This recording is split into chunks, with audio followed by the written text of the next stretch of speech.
오늘은 우리 기억하지 못하는 병, 영적 치매에 대해서 제가 말씀을 드리겠습니다. 기억하지 못하는 병입니다. 요한복음 17장 3절에 영생은 곧 유일하신 참 하나님과 그의 보내신 자 예수 그리스도를 아는 것이니라. 알아야 구원받는데 기억하지 못하면 어떻게 구원을 받을까요? 그죠? 자, 한국 치매 환자 기준 2025년도 기준으로 97만 명 정도가 한국에 있다고 그래요, 여러분. 97만 명. 근데 경도 인지장애 수가 약 205만 명인데요. 이게 놀랍습니다. 2030년에는 치매 환자가 142만이 될 거라 그래요. 전망에 의해서. 2040년에는 226만이 늘고요. 2050년에는 315만 명이 치매 환자가 될 거라고 보건소에 이렇게 우리나라 보건복지부에서 이렇게 발표를 했습니다. 여러분 이거 참 심각하죠. 치매의 종류가 있는데요. 퇴행성 치매, 즉 노인성 치매입니다. 이렇게 나이가 들어가면서 뇌가 쪼글쪼글해져 생기는 퇴행성 치매가 있고요. 그 다음에 혈관성 치매가 있습니다. 보통 우리가 알코올성 치매라고 그러고 혈관이 막히는 거 있잖아요. 혈관 치매가 있고 그 다음에 뭐 기타 치매가 있어요.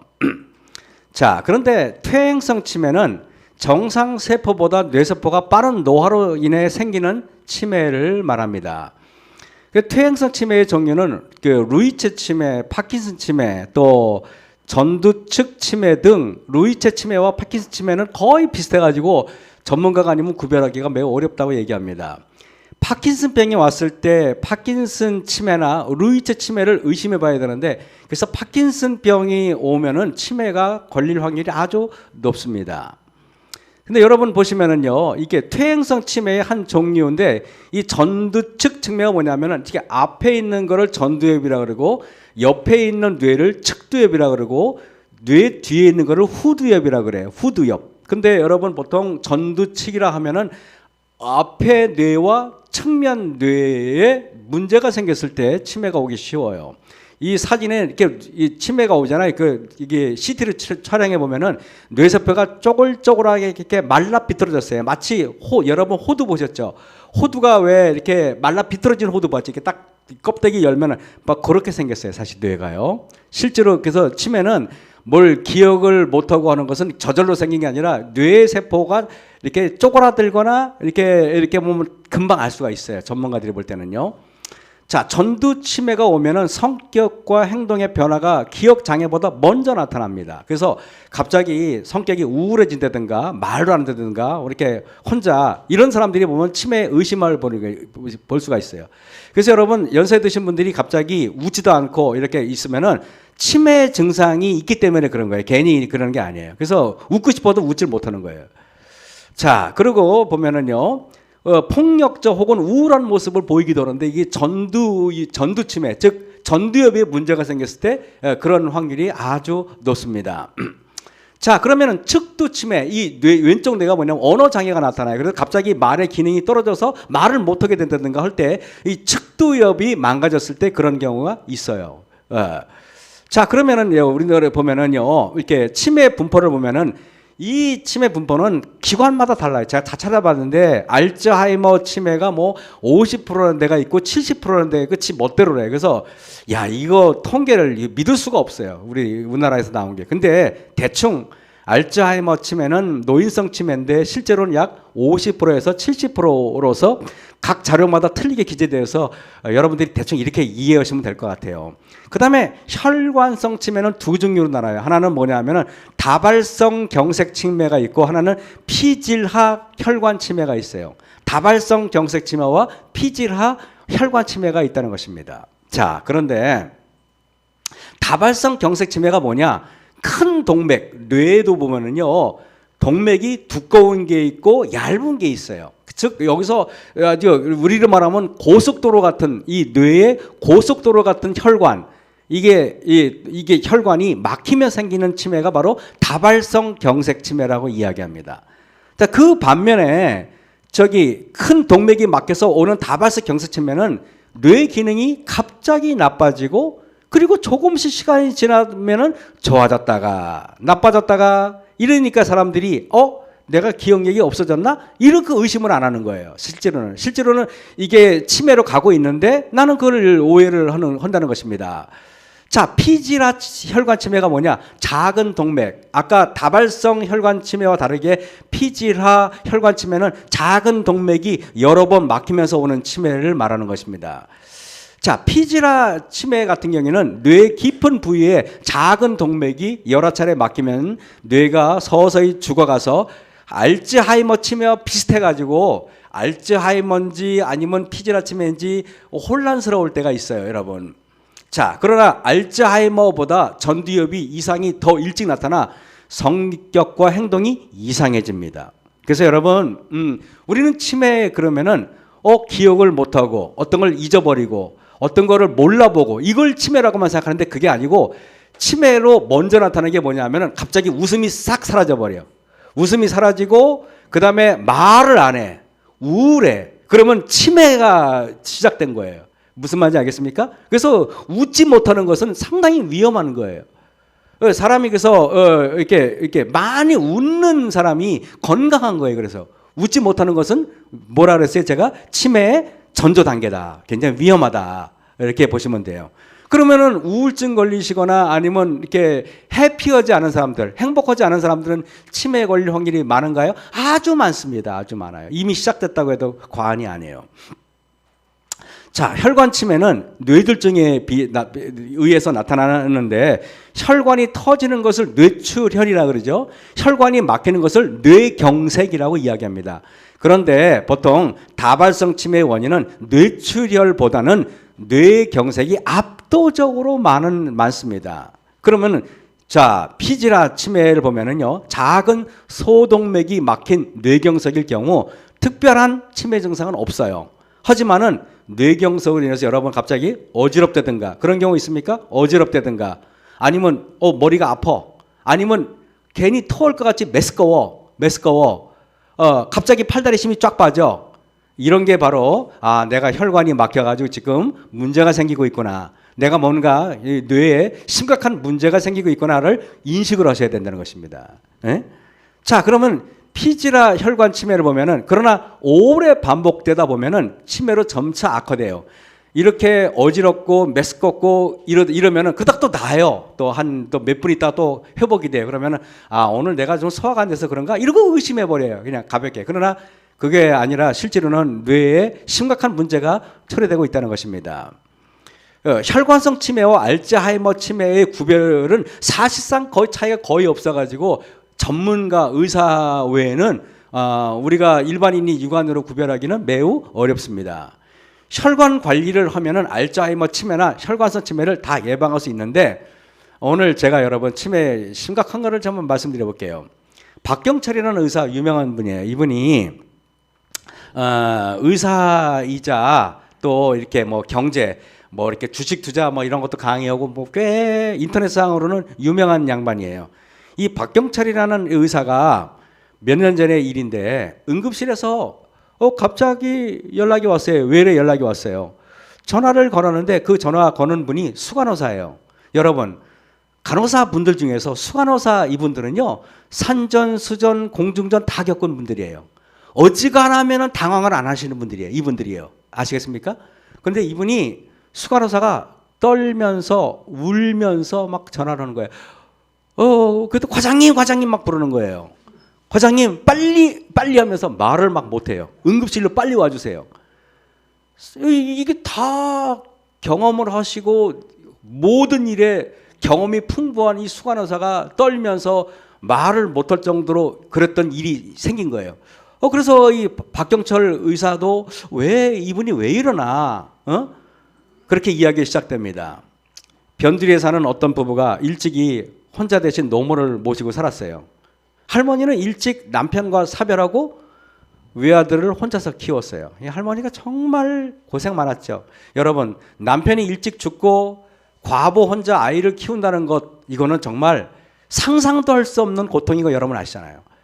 자, 그런데 아들은 트럭을 몰고 농수산물 시장에서 물건을 나르는 일을 하고 있었고 며느리는 어머니와 밭농사를 조금 짓고 살고 있었어요. 그런데 집을 젊을 때 많이 고생을 하신 이 할머니가 몇 년 전부터 치매 증상을 보이기 시작한 거예요. 치매 증상을. 근데 이 할머니가 어떤 식이냐면은 20시간은 멀쩡한데 4시간은 정신이 완전히 사라져버리는 그런 병이에요. 그 20시간 때는요 멀쩡해요. 그래가지고 뭐 저 밥도 하고 빨래도 하고 어머니가 멀쩡해요. 근데 4시간에는 확 도는 거예요. 근데 어머니가 되게 낮에는 멀쩡하니까 밤에만 그래요. 밤에만. 자, 그래서 이 시어머니가 치매 증상을 보일 때면 옆에서 시중을 들거나 문을 잠가두어 그 시간만 모면하면 어머니가 뭐 큰 문제는 없으니까 생활하는 데는 큰 문제가 없었어요. 그러던 어느 날 어머니가 노모에게 젖먹이 아이를 맡기고 시장에 다녀왔어요.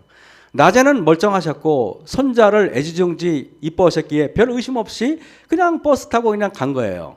갔는데 근데 2시간 정도 후에 집에 돌아오자 아이를 보던 노모께서 장보고 오느라고 수고했다고 반기는 거예요. 그러더니 수고했다. 어서 배고픈데 애가 밥 먹자. 너 뭐 곰국을 끓여놨다. 맞아. 말씀은 드리기도 참 제가 끔찍한데 그 소뚜껑을 열어보고 그 애기 엄마가 기절을 했어요. 뭐 그 뜨거운 솥단지에는 아이가 들어 있었어요. 그리고 그 아이가 거만을 위해서 응급실로 들어왔던 거예요. 너무 끔찍한 일이에요. 그러니까 그걸 보고 간호사들이 기절하는 거예요. 뭐 간호사들이 울고불고 난리가 났어요. 그때 그 박경철 원장이 말하는 거예요. 나는 생애에서 가장 끔찍하고 2번 다시 경험하기 싫은 장면을 목격하였다. 그리고 그 경악스러운 모습을 보고 대성통곡하는 간호사들을 다독거려야만 하였다. 뭐 간호사들이 울고불고 난리 나서 그 와중에 박경철 원장은 간호사들부터 다독거렸어요. 이 잔인한 일로 인해 가족 해체만은 없기를. 그러고 나서 박경철 원장은 그 가족이 어떻게 됐는지는 알아보지 않았대요. 왜냐하면 이 일로 인해서 가족이 어려움을 당했을 건 뻔할 겁니다. 그죠? 그 남편은 아내를 원망했을 거고 아내는 또 시어머니를 원망했을 거고. 여러분 치매 용어 정의를 하겠습니다. 디멘시아라고 그러죠. 디멘시아. 이게 뭐 알츠하이머 디멘시아가 뭐냐면은요. 이게 이래요. D는 지우다, 멘트는 마음이에요. 아이아는 그 뭐 포비아 뭐 가지고 그 병을 상징하는 그런 뜻하죠. 영어의 그 어미가 그렇죠. 치매, 즉 마음이 지워지는 병, 기억이 지워지고 없어지는 병이 치매예요. 여러분, 기억이 사라지면요, 가족이 사라집니다. 기억이 사라지면요, 갑자기 어저께까지 내 아들이었는데요, 아들이 더 이상 내 아들이 아니에요. 기억이 사라지면 더 이상 내 남편이 아니에요. 기억이 사라지면 더 이상 내 아내가 아니에요. 기억이 사라지면요, 그 순간부터 가족과 모든 게 다 해체돼 버려요. 끔찍하죠. 여러분, 그래서 기억이 사라지면은 아버지가 아들을 몰라보고 어머니가 딸을 몰라보고 딸이 엄마를 몰라보고 그래서 누이십니까? 누구예요? 이렇게 되는 것입니다. 누구세요? 그리고 동네 사람한테 남편이라고 그러고 따라가고 아들한테 자기 남편이라고 따라가고 희한해요. 대체적으로 여러분 치매는요 남성보다 여성이 더 많아요. 여러분 아시죠? 한 거의 2배 많아요. 2배. 그 참 신기하게 여러분 출애굽기 3장 15절에 하나님이 모세에게 이르시되 너는 이스라엘 자손에게 이같이 이르긴 나를 너희에게 보내신 이는 너희 조상의 하나님 곧 아브라함의 하나님 이삭의 하나님 야곱의 하나님 여호와라 하라. 이는 나의 영원한 이름이요 대대로 기억할 나의 표본이라 그랬어요. 기억하지 않으면은 우리는 하나님을 몰라봐요. 하나님을 몰라보면은 우리는 아까 그 시어머니는 며느리를 위해서 좋은 일을 하려고 한 거지 며느리를 골탕 먹이려고 한 거 절대 아니에요, 여러분. 그죠? 우리가 기억하지 못하잖아요. 영적인 치매에 걸리면은 우리도 하나님 하늘에서 볼 때는 상상도 할 수 없는 짓을 하는 것입니다. 아까 여러분들은 깜짝 놀라고 경악했지만은 그러나 우리들의 매일의 행동을 하늘나라에서 우리를 본다면 경악스러울 겁니다. 우리의 행동이 경악스러울 거라고 나는 생각을 해요. 어떻게 저렇게 할까? 경악스럽다고 생각을 해요. 여러분 출애굽기 20장 8절에 안식일을 기억하여 거룩히 지키라 그랬어요. 그리하면 너희가 나의 모든 계명을 기억하고. 여러분, 10계명 중에서요, 유일하게요, 기억해서 계명을 지키라는 것은 안식일 계명밖에 없어요. 왜? 앞으로 영적인 침해에 걸린 대부분의 사람들이 여러분 기억하지 못하고 그 계명을 어길 것이기 때문에 그러는 것입니다. 기억해야 되는 것입니다. 그 다음에 신명기 5장 15절에 너는 기억하라. 내가 애굽 땅에서 종이 되었던 너희 하나님 여호와. 여러분, 하나님이요, 기억하라는 말 찾아봤더니요, 수백 개가 수천 개가 나오는 거예요. 성경에서. 기억하라는 걸 주면 오늘 설교 내내 그것을 인용해도 끝이 없어요. 왜 그럴까요? 왜 이럴까요? 이사야 1장 2절에 3절 보면 하늘이여 들으라, 땅이여 귀를 기울이라. 여호와께서 말씀하시기를 내가 자식을 양육하였거늘 그들이 나를 거역하였도다. 소는 임자를 알고 나귀는 주인의 구유를 알건만은 이스라엘은 알을 못해요. 여러분, 치매에 걸리면요, 그게 내 딸인지, 그게 내 아들인지, 그게 내 남편인지, 그게 내 아내인지, 그게 내 어머니인지 알지 못하는 것입니다. 자, 제가 여러분에게 전두엽이 뇌세포가 망가지면 우울감이 오고 참지 못하고 화를 잘 내고 굉장히 포악해진다 그랬죠. 저희 아버지는 동네에서 저를 보고 저희 아버지를 평가하시면 안 돼요. 저는 포악한 인간이기 때문에 저희 아버지는 달랐어요. 근데 저희 아버지는 진짜 착했어요. 진짜로. 진짜 저희 아버지는 동네 사람들이 우리 저희 아버님 성함이 김자 장자 복자거든요. 김장복 씨는 최고야. 이랬어요. 왜냐하면 오지간히 뭐 골탕을 먹여도 화를 안 내는 분이었기 때문에. 근데 어떻게 김 목사는 저래? 나 그거는 모르겠어. 어떻게 어머니, 우리 집사람은 어머니 닮았다 그러니까 뭐 그런 줄 아십시오. 근데 아버지가 연세가 87세인가 86세쯤 됐을 때 빌라에 사셨는데, 제가 아버지를 보러 갔는데 밑에 집 할머니가 나오더니 막 아버지 비난하는 거예요. 저 노인네가 와가지고 자기 막 멱살 잡고 그랬다는 거예요. 그 제가 봤을 때는 우리 아버지 성격은 아는데 그럴 리가 없다. 우리 아버지가 그렇게 멱살 잡고 그럴 사람이 아니에요. 그래서 제가 그 할머니 또 아버지한테 물어봤더니 그 못됐다는 거예요. 그 할망구가 못됐다는 거예요, 아버지가. 그래가지고 제가 막 그랬어요. 아니 어떻게 그 연세 드신 어른한테 그렇게 하냐고 말이야. 그래서 그렇게 하지 말라고 막 그분한테 가서, 제가 1층에 사는 그분한테 가서 막 뭐라고 막 제가 화를 냈어요. 근데 나중에 알아봤더니 아버지가 이상하다는 걸 제가 느꼈어요. 보니까 그 아버지가 그분한테만 그런 게 아니라 닥치는 대로 사람들하고 싸우는 거예요. 닥치는 대로. 그래서 제가 이게 문제가 있구나. 그래서 제가 너무 죄송해서 그 1층에 사는 그 할머니하고 할아버지한테 이만한 수박, 내가 들 수 없는 수박 큰 거 마트에 가서 제일 큰 거 갖다가 드렸어요. 왜냐하면 사과하느냐고. 죄송합니다. 제가 아버지 상태를 몰랐습니다. 하고 제가 사과를 드렸어요. 여러분, 전두엽의 뇌세포가 망가지기 시작했다는 것입니다. 치매가 걸리기 시작했다는 거예요. 항상 명심하세요. 갑자기 뭔가 성격이 바뀌고 돌변하잖아요. 연세 드신 분들이 말이에요. 그럼 막 웃지도 않고 뭔가 인사도 안 하고 뭐 이러잖아요. 그러면 그 사람은 이미 치매 전조 단계에 이르렀다는 것입니다. 그리고 어느 날 제가 추석 명절이었어요. 집에 갔더니 아버지가 안 계셔. 나는 잔뜩 먹을 걸 싸갖고 명절에 갔는데 아버지가 안 계신 거예요. 당황스럽죠. 전화를 드렸어요. 아버지 어디 계세요? 그랬더니 춘천역에 있어? 그러는 거예요. 명절 추석 당일에 춘천역에 계시다면 그게 문제가 있는 거잖아요. 왜 거기 있어요? 빨리 오세요. 그래가지고 아버지가 또 오셨어요. 나는 그때는 대수롭지 않게 여겼어요. 그게 치매의 시작이었다는 것을 나는 전혀 몰랐던 거예요. 저는 여러분, 그래서 제가 놀래서 애굽의 근동 지방에 엄청난 기근이 닥쳤어요. 그죠? 하나님께서 요셉이라는 사람을 준비시켰죠.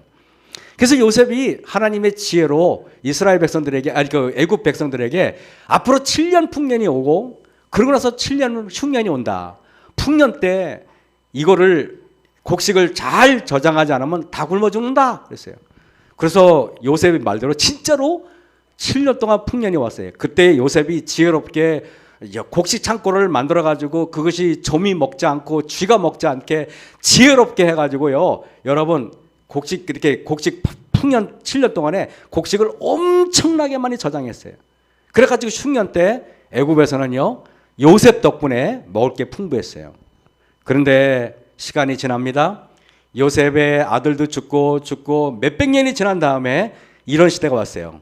출애굽기 1장 8절에 요셉을 알지 못하는 새 왕이 일어나서 애굽을 다스리더니, 요셉을 기억하지 못하는 일이 있고 나서 그 다음부터는 어떤 일이 벌어집니까? 출애굽에 어마어마한 비바람이 부는 거예요. 애굽 사람들이 이스라엘 백성들을 쥐잡듯이 잡는 거예요. 여러분, 하나님을 잊어버리는 일이 일어나잖아요. 더 하나님을 알지 못하는 백성들이 나잖아요. 세상이 어려워지는 거예요.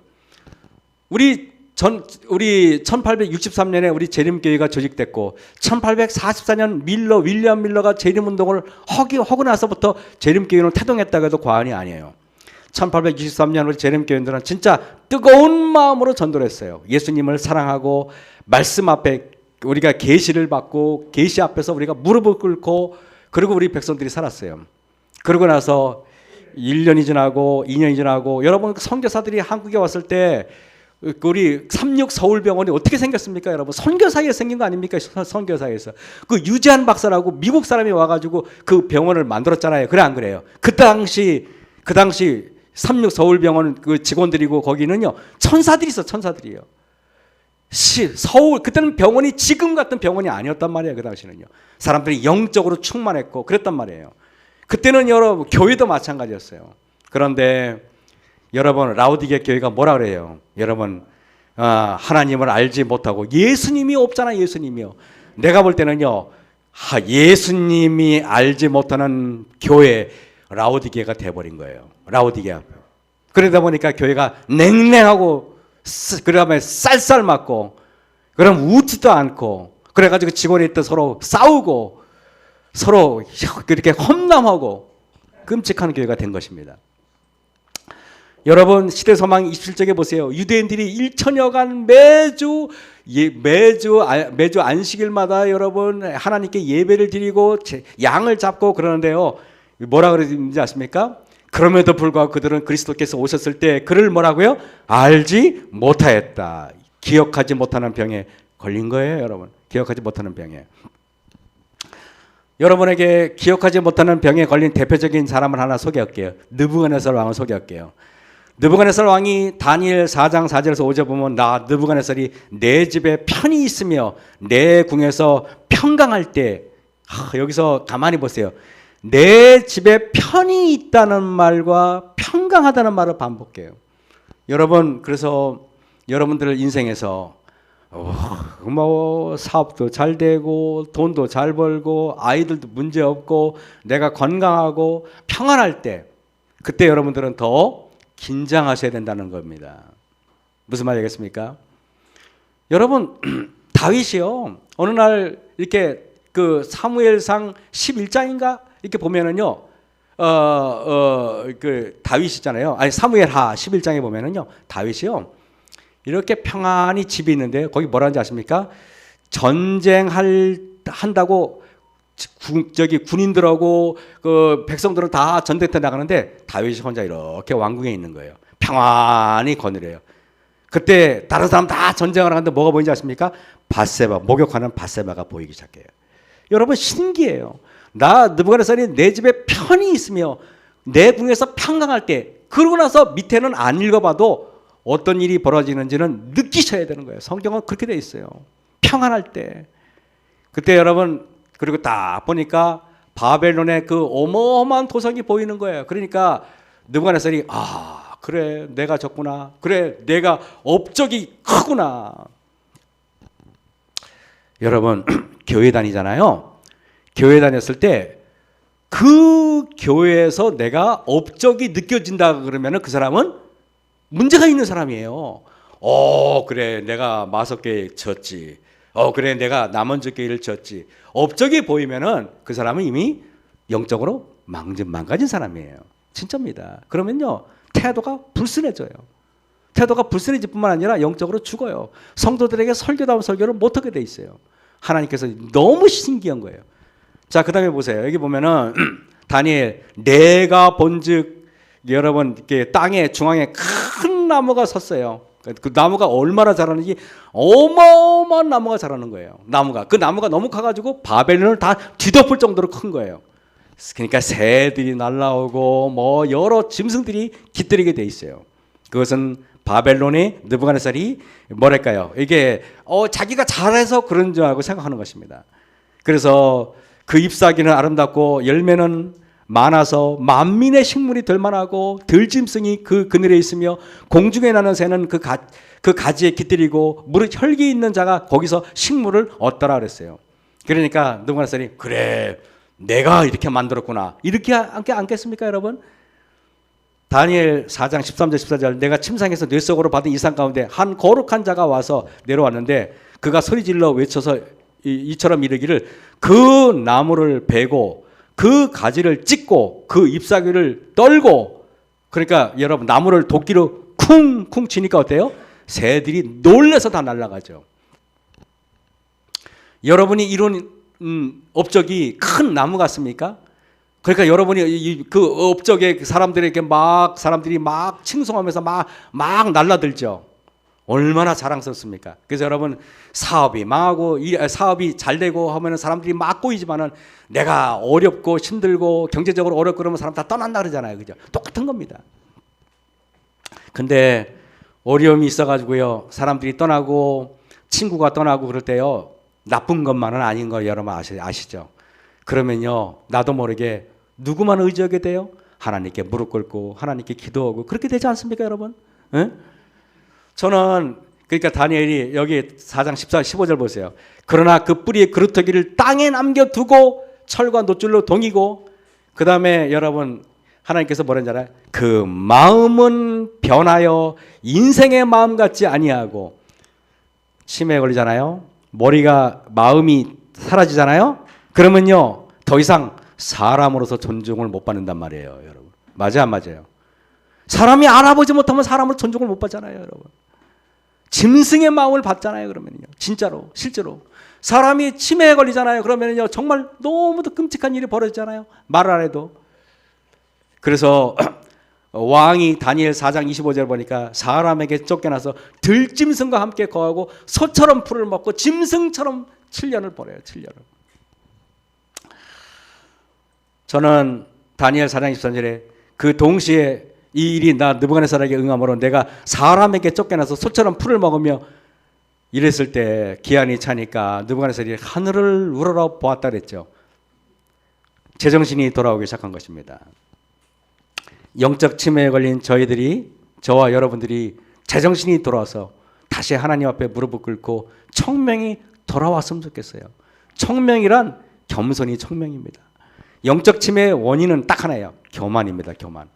교만이 여러분의 모든 따뜻한 혈관을 다 막고요. 교만이 모든 하나님의 은혜의 통로를 다 막아버리고. 그래서 여러분 그러잖아요. 우리가 보통 목회를 딱 나가잖아요. 딱 나가면은 인턴 때는 얼마나 사람이 순수한지 몰라요. 근데 또 인준 목사 받잖아요. 그럼 목소리가 조금 달라져요. 약간 좀 거만해집니다. 안수 받잖아요. 그러면 목소리가 갑자기 힘이 딱 돼요. 물론 그런 목사님들이 거의 없지만 0.0001%도 안 되지만 그런 분이 가끔은 있단 말이에요. 그래 안 그래? 실제 그럴 수 있어요. 어리석어서 그런 겁니다. 어리석어서. 여러분 육적 치매와 달리 영적 치매의 원인은 딱 하나예요. 교만이에요. 영적 치매를 치유하기 위해서 하나님께 사용하실 방법은 딱 하나예요. 고난과 연단이라는 사실 여러분 아셔야 돼요. 고난과 연단을 통하면은요 혈관이 맑아져요. 희한하게. 그러므로 여기 느부갓네살이 하늘의 왕을 찬양하고 짐승하며 존경하노니 그랬어요. 짐승처럼 살아보고 모든 사람이 떠나가니까 이렇게 변하는 것입니다. 출애굽기 5장 2절에 바로가 가로되 여호와가 누구간데 이래요. 모세가 가가지고 이스라엘 백성 보내달라니까 여호와가 누구간데 말해요. 여러분 이런 사람 영적 치매에 걸린 겁니다. 여호와를 못 알아보잖아요. 여호와를 기억하지 못하잖아요. 영적 치매에 걸린 거예요. 영적 치매에 걸리면 어떻게 한다 그랬어요? 제가 아까 고난을 하나님께서 허락하신다 그랬죠. 나는 여호와를 알지 못하니 그랬어요. 영적 치매에 걸렸죠.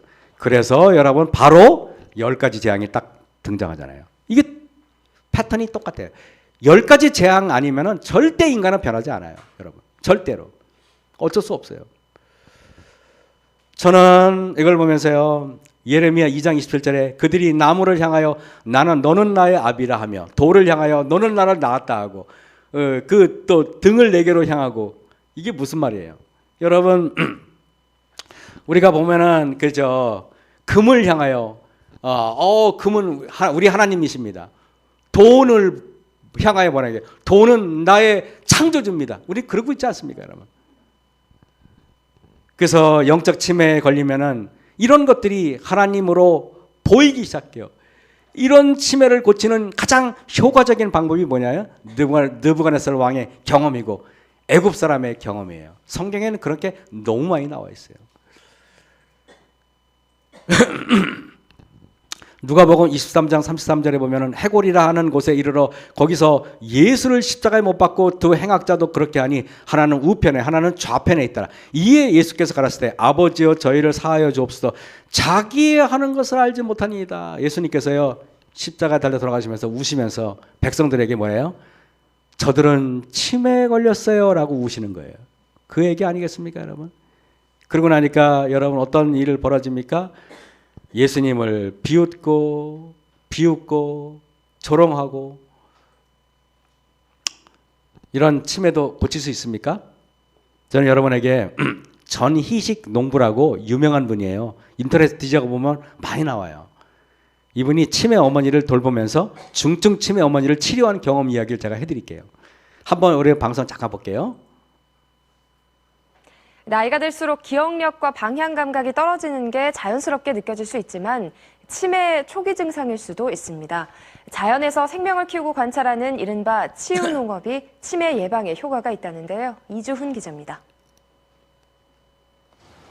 경기도 고양시의 한 농장.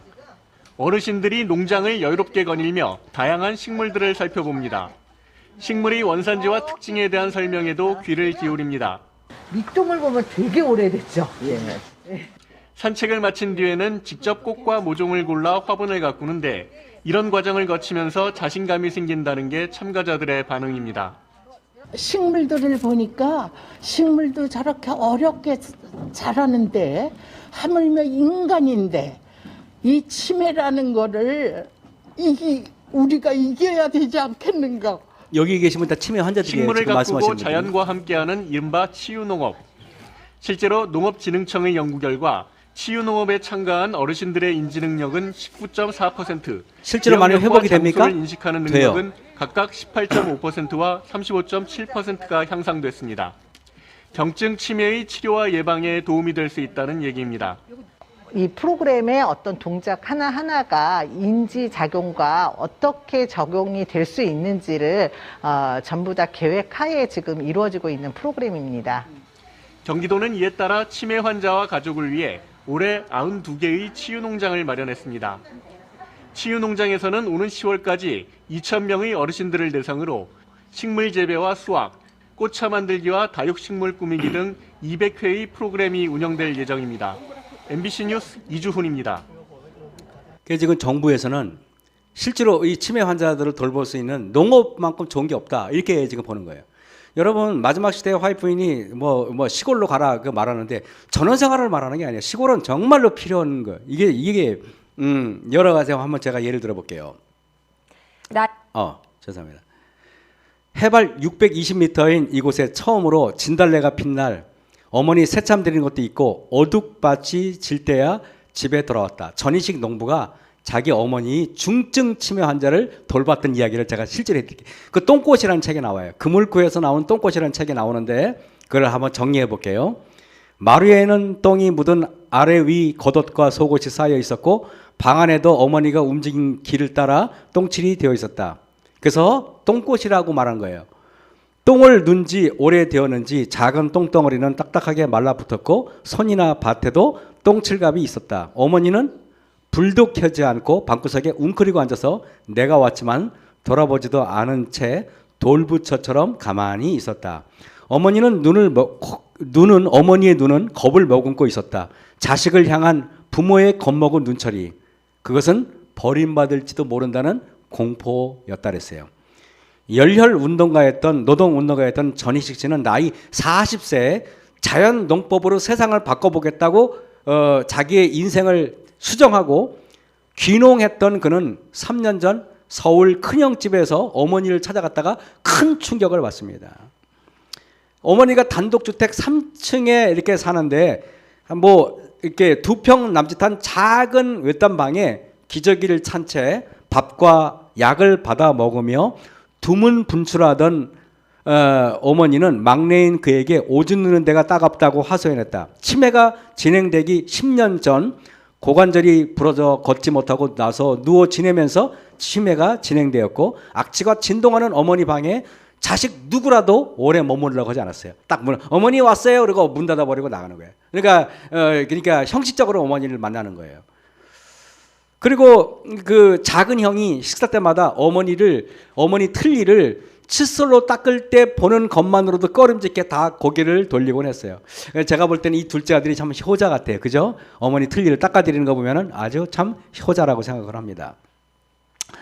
자, 2006년 봄 전북 장수군 산천에 다 쓰러져가는 외딴 집을 구해 반년 가까이 수리를 하고 살다가 2007년 2월에 마침내 어머니를 시골로 모시고 왔어요. 어머니께 전희 신부가요, 파란 하늘도 보여드리고 바위와 나무도 보여드리고 비나 눈, 구름도 보여드리려고 했어요. 철 따라 피고 지는 꽃도 보시고 시시각각 달라지는 계곡의 바람결도 느끼시고 크고 작은 산새들이 처마 밑에서 노닥거리는 모습도 보여드렸어요. 경남 함양 출신인 어머니는 14살 때 시집와서 6남매를 눈물로 키웠고 아버지 연세 43살에 아버지가 돌아가셨어요. 43살에 돌아가셨으니 아마 어머니는 아마 30대 후반이 됐을 겁니다. 30대 후반에 과부로 돼가지고 여섯 남매를 어머니가 키우셨다고 생각해 보세요. 얼마나 고생했고 얼마나 그 희생이 크셨다고 생각해 보세요. 자, 어머니와 살면서 전 씨가 가장 신경 쓴 것 중에 하나는 먼저 똥오줌 가리기였어요. 먼저 화장실을 어머니가 사용하기 편하게 개조하고 음식 섭취와 배뇨 시간의 상관관계를 면밀히 관찰한 뒤 때맞춰 변기를 갖다 드렸고, 그래서 오랜 노력 끝에 어머니 기저귀 차는 것을 없애버렸어요. 어머니가 이제 대소변을 구별할 수 있었어요. 왜냐하면은 여러분, 기저귀를 채우는 것은 똥오줌을 못 가리는 애만도 못한 인간이라는 사실을 공인하는 과정이기 때문에 어른들한테는 굉장한 충격으로 다가온다 그래요. 이것이 굉장한 충격으로. 거기서 수치심을 느끼잖아요. 2달 이상 노력한 끝에 어머니는 배뇨 감각을 완전히 회복하고 몸을 끌고 가 뒷문 쪽 전용 뒷간을 사용하게 됐어요. 이게 실제로 그 어머니의 실제 그 사진입니다. 자, 전 씨가 가장 중요하게 여긴 것은 치매에 걸린 어른들을요, 자식들이요, 그 존엄성을 무시하는 경우가 있어요. 그래가지고요, 이 전희식 이 농부가 어머니한테 반드시 존댓말을 써드렸어요. 그리고 집을 드나들 때는 반드시 큰 절을 했어요. 일부러 어머니 다녀오겠습니다 하고 어머니한테 큰 절을 올렸어요. 이거 뭐 대단한 아들 아닙니까? 큰 절을 올렸어요. 먼저 모든 회복은 예의 범절이 있어야 되는 거예요. 예의 범절이.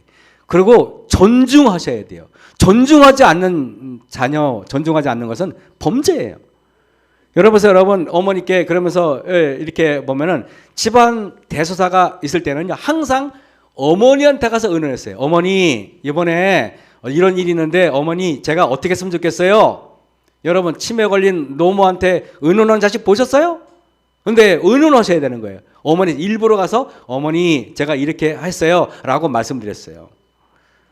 자, 의 전희식 농부는 어머니를 관리나 치료의 대상이 아니라 함께 살아갈 주체, 주인으로 다시 태어나도록 만드는 과정, 그거를 힘을 썼다는 것입니다. 그 앞에 가족이나 주위 사람들은 어머니 이야기를 한결같이 비웃거나 개탄하며 무시하거나 그게 아니라면 교정해 주려고 했었는데 그때마다 어머니는 좌절한 거예요. 전희식 농부가 어머니한테 절을 하고 존댓말을 쓰니까 밑에 자기 전희식 아들, 딸들이 보고 뭘 배우겠습니까? 그 아이들도 할머니한테 가가지고 할머니 안녕하세요 라고 얘기하는 거예요. 여러분 명심하세요. 어머니를 무시하고 부모를 무시하면은요, 자기 자녀들도 나중에 자기를 무시하게 돼 있어요.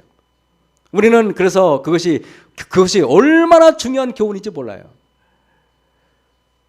여러분 그러다가 끝내는 언제나 부정당하는 자신마저도 포기하게 되죠.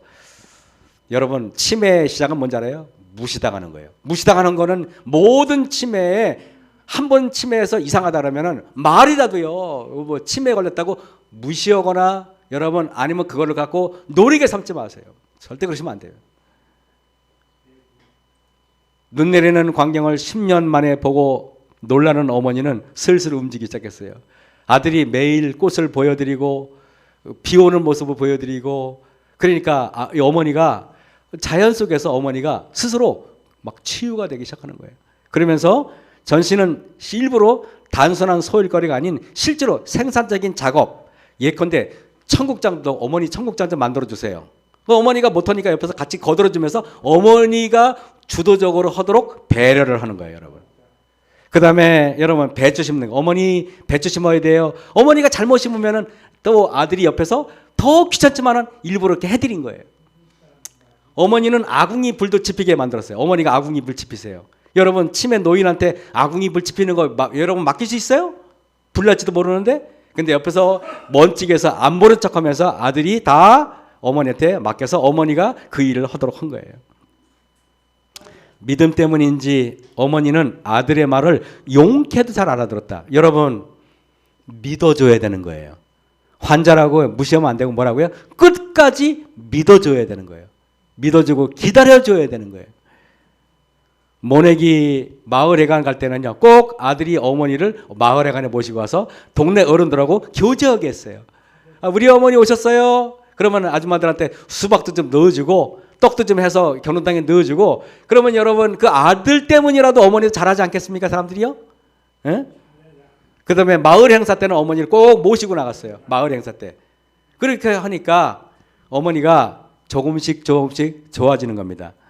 어머니가 나랑 사시면서 달라진 여러 모습 중에 가장 반가운 것은 어머니가 좋아지고 나서요 마음에 안 들면 당당하게 큰소리 치는 것 떵떵거리시는 어머니의 모습이라고 그랬어요. 어머니가 떵떵거리셔야 돼요. 어머니가 그 자식들한테 야단도 칠 줄 알아야 돼요. 그게 여러분 회복의 일선무란 말이에요. 일선무란 말이에요. 그 다음에 어머니가 그러대요. 요즘 나 밥값 하재? 그러더래요. 요즘 나 밥값 하재? 어머니가요 존재감이 있어야 되는 거예요. 내가 밥값 한다는 것을 어머니가 느끼셔야 돼요. 우리 어머니는요 보호의 대상이면 안 돼요. 어머니는 평생 자식을 6남매를 키우셨던 분들인데 그분들이 자식의 짐이 된다고 생각하면 어떻게 되겠어요? 내가 살아서 뭐하나 이렇게 되지 않겠습니까? 어머니가 나 연세가 90이 넘고 80이 넘어도 어머니가 늘 우리 어머니 아니면 우리는 아무것도 아니에요 이렇게 말해주는 거잖아요. 제가 목회할 때 밑에 부목사들이 저한테 아무것도 아닌 일에 목사님 어떻게 했으면 좋겠어요 하고 항상 저한테 뭘 갖고 와요. 그러면 제가 솔직히 제가 이제 처음에 이제 구창규 목사가 이제 같이 있었는데 그 친구 저보다 훨씬 잘해요. 똑똑하고 생긴 건 내가 좀 낫지만은 근데 어쨌든 이분이 이제 이 구창규 목사가 있으면 이분이 아주 민첩하고 보건대에서 그 총학생까지 했던 친구거든요. 근데 항상 와서 목사님 이거 어떻게 했으면 좋겠어요? 항상 저한테 물어봐요. 그러니까 내가 고마운 거예요. 고마운 거예요. 왜냐하면은 안 물어보고 지가 나보다 훨씬 잘하는데 꼭 물어봐서 저한테 결제를 맡고 가더라 이거예요. 여러분 10년 만에 수제비를 끓여 아들 밥상을 딱 차렸을 때 이 전희신 노부가 울었어요. 밥상을 받은 게 아니라 그 뭐랄까요? 그 어머니의 그죠 여러분 치유. 먼저 그가 변하고 진심으로 대해주니까 어머니가 변했어요. 그리고 식구들이 바뀌고 주변이 함께 바뀌기 시작했어요. 우리 예수님 우리가 중증 치매에 걸려서 하나님도 알아보지 못하고 똥칠갑을 사는데요. 우리 이 땅에 들어오셔서요. 우리 존중해 주셨어요. 우리한테요. 너무 아름다운 거 많이 보여주셨어요. 여러분 감사하십니까? 예수님이 왜 우리 이렇게 사랑하는지 아세요 여러분? 우리가 대단해서가 아니라 우리 그래야만 우리가 회복되니까 그렇게 하신 거예요. 근데 우리는 왜 그렇습니까? 우리는 교회 와서 조금 부족하면은 그냥 바로 그냥 발길질 해버리잖아요. 응? 이것이 얼마나 참 기가 막힌지 치료봉사에 보면은 깨끗한 공기, 햇빛, 절제, 휴식, 운동, 적당한 식사, 물의 사용, 하나님의 능력을 의지하는 것 이것들은 참된 치료제이다. 모든 사람은 천연계 치유력에 대한 지식을 알고 그것을 적용하는 방법을 알고 있어야 한다. 전희식 논문은 우리 재림교회는 아니지만은 저는 이 말씀을 알고도 아무것도 실천하지 못하는 우리보다 천연계 속에서 오히려 이것을 하나님의 능력으로 깨달아가지고 그것을 어머니한테 직접 실천한 이 전희식이라는 논부가 저는 그분에게 박수를 보내고 싶어요. 그리고 그분은 우리에게 너무도 큰 교훈을 준 것 같아요. 그죠? 그래 안 그래요? 그러면서 우리에게 너무도 많은 것을 시사하는 것입니다. 그래서 하나님의 치유의 능력은 온 천연계 두루 편만에 있다. 교육 113쪽에 나와요. 전희식 씨는 어머니에게 파란 하늘도 보여드리고 바위와 나무, 퍼붓는 소나기, 구름, 철 따라 피고 지는 꽃들, 계곡의 바람결, 냇가의 작은 물고기들, 산새들의 울부짖는 모습들을 보여주면서 어머니를 치유하려고 했어요. 여러분 들판에 나가면 그 칠레꽃 향기가 그냥 향기가 아니잖아요. 그 향기에는 하나님의 품성의 향기를 느끼셔야 돼요. 감사해야 돼요. 온 마음으로 오감으로 그걸 받아들이셔야 돼요. 각종 나무들이 솟아날 때마다 그 나무들의 향기를 다 이렇게 먹으면서 요즘에는 저희 텃밭에 올해 제가 퇴비를 그냥 듬뿍 줬어요. 그랬더니 그 케일이면 얼마나 맛있는지 저는 그냥 이만큼 뜯어다가 그냥 거의 그냥 이렇게 먹었거든요. 그랬더니 뭐 이렇게 키도 좀 커지고 막 그런 것 같아요. 제가 정로회계단을 보니까 이게 제가 이게 오늘 살펴봤어요. 봤더니 하나님께서 우리를 13단계로 인도하는 거예요. 이게 뭔가 봤더니 치매에 걸린 우리를 아까 전희식 논부가 어머니를 회복시키는 단계를 여러분 보셨죠, 그죠? 하나하나 한 단계 한 단계 보셨죠, 그죠? 이게 그거예요, 보니까요, 이게요. 이게 그거예요. 그래서 보니까 인류에 대한 하나님의 사랑. 그래서 하나님께서 우리를 고치기 위해서 어떻게 했나 보니까 먼저 우리를 존중해 주셨더라고요. 여러분 감사하십니까? 우리를 그래서 내려오셔가지고 우리를 그냥 안아주시고 우리를 있잖아요. 데리고 다니면서 우리를 그냥 교제하고 하고 그래서 우리 교회 오면은 여러분 교제하면 같이 밥 먹고 이게 우리가 치유 과정 아니겠습니까, 여러분? 교회에서는 모든 게 그런 거예요. 그래서 맨 나중에 끝에 이 단계를 쭉 가면은 13번째 단계 주 안에서 기뻐함. 전희식 논부가 어머니가 끓여주는 수제비를 먹으면서 그가 얼마나 감사했겠어요. 어머니는 그때 치매에 걸렸어도 연세가 꽤 많았는데 10년 동안은 어머니가 치유되는 과정을 제가 말씀드렸잖아요. 그럼 어머니가 제가 봤을 때는 전희식 농부가 어머니를 그 전라북도 장수군 어떤 시골 마을로 모시고 갔지 않았더라면은 그냥 서울의 그 2평 남짓한 어두컴컴한 방 안에 계셨더라면은 저는 5년 이상을 못 버티고 돌아가셨을 거라고 생각해요. 그래 안 그래요, 여러분? 그런데 어머니가 거기서 산골에서 이렇게 경험하면서 어머니가 아들하고 훨씬 더 행복하게 살고 또 그 아들은 그 일기를 가지고 책을 써가지고 그 책이 베스트셀러가 돼가지고 또 경제적인 축복도 받았잖아요, 여러분, 그죠? 그리고 많은 분들한테 희망을 줬습니까? 희망을 줬잖아요. 치매는 여러분 고칠 수 없는 병이 아니라 뭐라고요? 하나님의 사랑 안에서 고칠 수 있는 병이라는 걸 또 제가 오늘 말씀드리고 싶어요. 제1장 인류에 대한 하나님의 사랑 이렇게 시작해요. 천연계와 계시 이렇게 여러분 놀랍게 정로의 계단이에요. 이렇게 시작해요. 천연계와 계시는 둘 다 하나님의 사랑을 증거한다. 그래서 전희식 논문은 어머니를 통해서 먼저 자기가 고치려고 하지 않고 누구예요? 하나님한테 의지한 거예요. 하나님이 만든 창조물을 통해서 그 안에 거기다가 어머니를 놔드림으로 인해서 어머니가 스스로 거기서 많은 것을 하나님께 치유하도록 그가 했어요. 그래서 남자들의 로망, 자연인을 보면서 남자들은 다 지금 환경에서 떠나고 싶어요. 뭐 김창옥이라는 사람이 그러더라고. 남편이 자연인을 본다는 것은 그 아내를 떠나서 몰래 시골로 도망간다는 뜻이에요. 그 뭐 이혼하겠다는 뜻이야. 뭐 이렇게 말하는데 그건 아니고. 저도 자연이라는 프로그램을 보면서 항상 TV 틀면 볼 게 없어가지고 나도 모르게 거의 90%는 자연인만 보고 있어요. 봤던 거 또 보고 봤던 거 또 보고 어떤 방송은 10번도 보는 것 같아요. 그래가지고요 자연인에 나온 모든 주인공을 다 알아요, 제가요. 그 사람 거리 가다 보면 다 알아요. 그게 여자들은 자연인 별로 안 좋아하죠, 그죠? 근데 남자들은 자연인 엄청 좋아해요. 박도환 좋아하십니까? 좋아하죠. 구성희사님은 별로, 그죠? 좋아하십니까? 그래요. 저 집사님도 좀 그러시구나.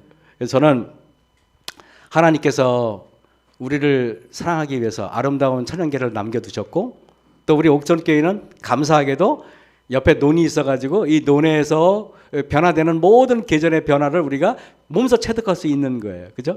아까도 신종환 장로님 말씀했잖아요. 우리가 이렇게 보니까 저쪽에 남쪽으로 저쪽에 팍 튀었다 그래가지고 여기가 뭐 명당 자리래요. 우리 옥천교회가. 근데 하나님께서 저에게 이렇게 사랑과 뭐랄까요, 중증 치매에 걸린 저희들을 이렇게 사랑으로 안아가지고 저를 여기까지 인도하신 거 얼마나 감사합니까? 아무쪼록 우리 옥천교회 성도님들 하나님의 사랑에 우리가 기억하지 못하는 병으로부터 탈출해서 하나님을 알아보고 하나님을 창조자 하나님을 인정하고 그 하나님의 사랑을 느끼고 감사하고 서로 소통하는 그런 우리 성도가 되길 바라면서 말씀 마치겠습니다.